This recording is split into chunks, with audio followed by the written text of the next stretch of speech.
It's good to see you again in Vilnius. I'm Viet Hang from Hanoi, and here are the headlines. Vietnam named Asia's most attractive nation for manufacturing. Đồng Nai coffee growers enjoy higher prices with bumper crops. And later on, outstanding inventions of the year honored after nationwide competition.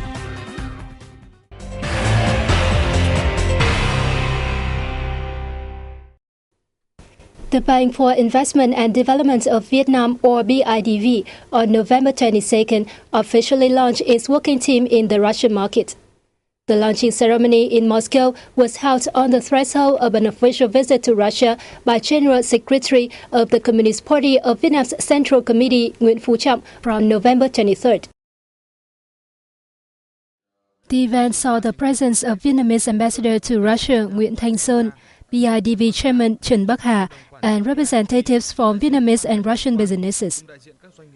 The team is the third unit of BIDV operating in the East European region, following the establishment of a company and a representative office in the Czech Republic.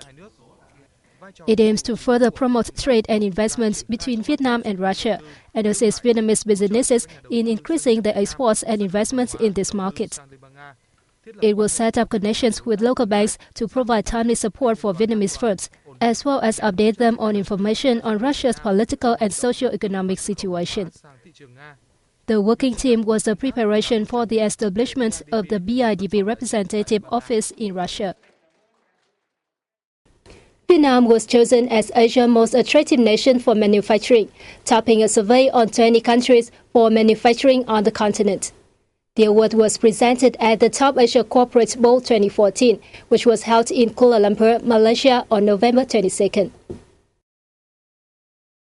Other awards included Asia's Best Island Nation Destination, won by Maldives, Fastest Economic Growth Nation in Asia by the Philippines, Asia's Most Inspiring Platform for Business Talents by Singapore, Asia's Best Nation in Agro-Industry Development by Uzbekistan, and Asia's Most Attractive Medical Tourism Destination by Thailand. Speaking at the event, Minister in the Malaysian Prime Minister's Department, Wee Ka Siong, expressed hope that the awards will encourage individuals and organizations in various sectors across Asia to obtain greater achievements in the future. The Top Asia Corporate Bowl 2014, the second of its kind, is an annual event launched by Kuala Lumpur-based Top 10 of Asia, with the aim of honoring the most outstanding individuals and organizations in Malaysia and nations across Asia. This year's event saw the participation of about 900 CEOs, business owners, and diplomats from more than 20 Asian countries. International experts on November 22nd discussed measures to enhance financial capacity and sustainable development in the Asia-Pacific, as well as policies to call for foreign direct investments to regional countries, including Vietnam. This is part of the 14th Asia-Pacific Conference of German Businesses. Economists from Germany, as well as other countries, shared the view that the Asia-Pacific region is witnessing a dramatic growth in FDI attraction. According to them, Vietnam is a potential market with FDI capital inflows expected to remain strong in the coming time, especially after the formation of an ASEAN Economic Community in 2015, the signing of a free trade agreement between Vietnam and the European Union, and the conclusion of negotiations for a Trans-Pacific Partnership Agreement. Vietnam has very good fundamentals. It is a large country with a huge population. It has quite a nice growth rate. It is developing into a manufacturing hub in Asia Pacific. For that reason, it is a very interesting market for BASF because we are supplying major production industries, producing industries. And for that reason, there is a lot of potential for us, ranging from agrochemicals, but also into manufacturing industries. I think Vietnam is one of the most dynamic countries that we see here in the Asian region. We have also a representative here who's based here in Vietnam, and he's reporting on the chances that the Vietnamese economy offers to German companies. And I think Vietnam is really getting on top of the list of many German companies. I think Vietnam is very active. And if you look here on the streets and if you look here simply on the environment, it's very active, it's very growing, it's very lively. And we believe Vietnam is one of the highest standards. Of course, the other countries also give opportunities, but in a different aspect. So you have to see always what are the strong points of each country in order to continue and to pursue them and trying to find opportunities. German Vice Chancellor and Minister for Economic Affairs and Energy, Sigmar Gabriel, said the event will open up many opportunities for bilateral cooperation in economics, trade and investment. Experts at the conference suggested Vietnam to make a strong move in creating effective and competitive investment environments, while preparing infrastructure and human resources to receive FDI waves into the country.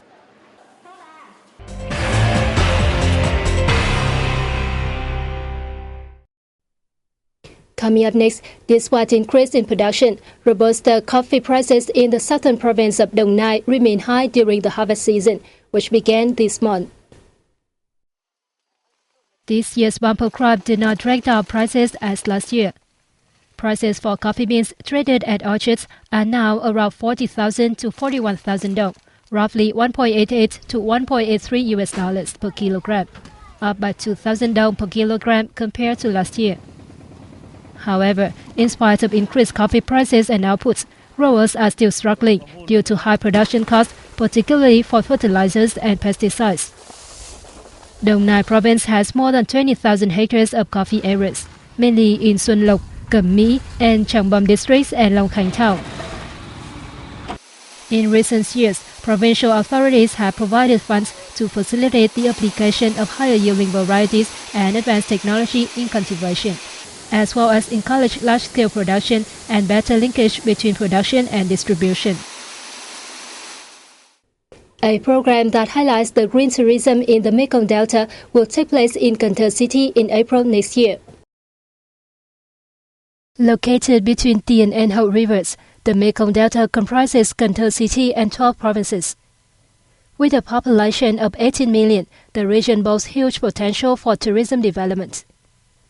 Statistics from the Mekong Delta Tourism Association shows that in the first 5 months of this year, the region welcomes nearly 11 million visitors, an 8.9% increase over the same period last year, of which more than 800,000 were foreigners. The steering committee for the Southwestern region said the Mekong Delta Green Tourism Week will feature a series of conferences and seminars. It is expected to contribute to strong development of the region tourism in the time to come. The week will see the participation of several Greater Mekong sub-region countries, such as Cambodia, Thailand, and Myanmar.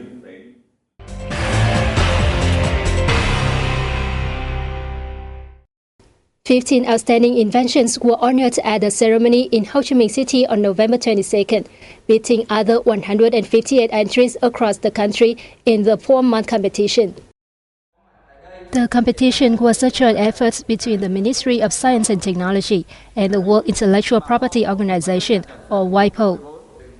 The first prize, worth 100 million dong or 4,700 US dollars, went to Nguyễn Long Bảo Uy from Ho Chi Minh City.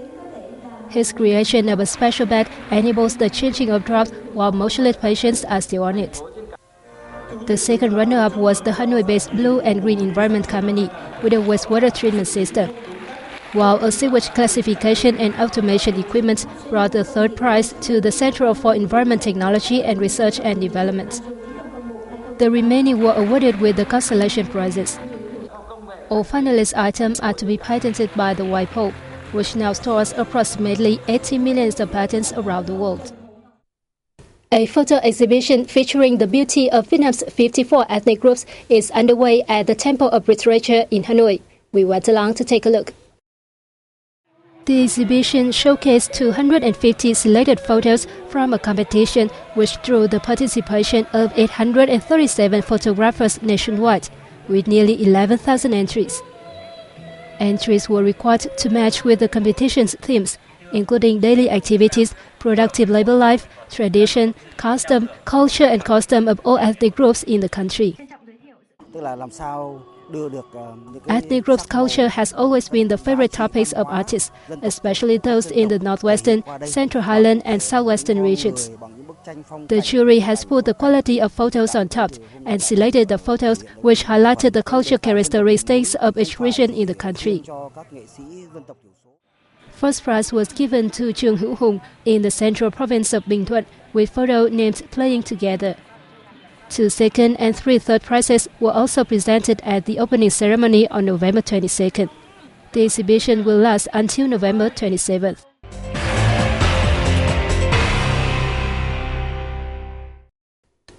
Tò he, one of Vietnam's traditional toys, always captures the attention of children. A social enterprise named after this traditional toy is striving to make a name for its products, inspired by children's paintings and their spontaneous outbursts of creativity.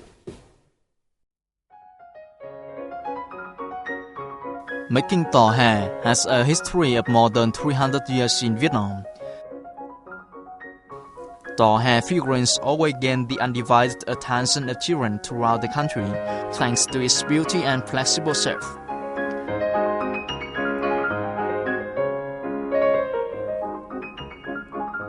We are taking a look at the pretty products on display at a souvenir shop in Hanoi. These items are inspired by paintings made by disadvantaged children at child support centers in Hanoi.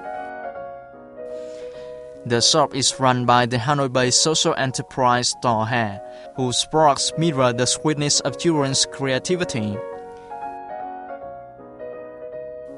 Every Monday, Tò he organizes drawing lessons at a number of child care centers throughout the capital city. Drawing has become a constructive activity for children, especially those with autism, helping them express their feelings and personalities.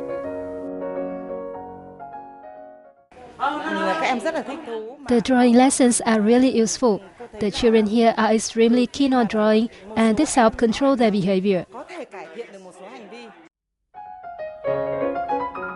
At 22, Văn Minh Đức is unable to communicate with others. Before joining the drawing lessons, he did little else than count the numbers he unconsciously wrote down. Đức is very interested in the drawing lessons and is a talented painter. Many of his paintings are fully or partly used to create tò he products, such as handbags, backpacks, and pillows. Paintings by disadvantaged children are used by a group of designers working at the Tò he company. To create unique products, designers study the 9 yet meaningful images depicted in the paintings. Appealing patterns in the paintings are then collected and printed on products, in line with the company's motto to preserve and reflect the soul of the children. With our products, we want to highlight the spontaneous nature of children, especially youngsters from disadvantaged backgrounds or children with disabilities. Some buyers told us many of our items take them back to their own childhood.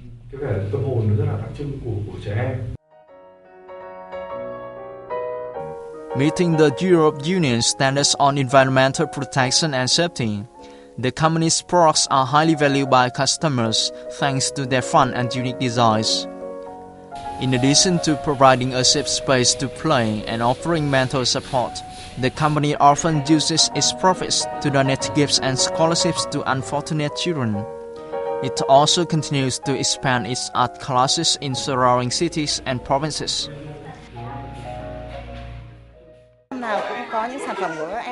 Văn Minh Đức has received 2 scholarships from the Tò he company, while my center was given with 200 t-shirts with designs inspired by paintings made by the children at the center.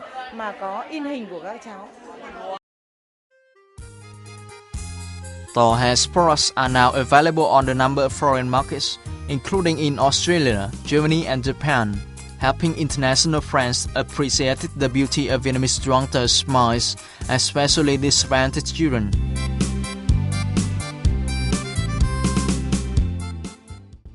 And that concludes our videos. Thanks for watching, and we'll see you next time in VNews.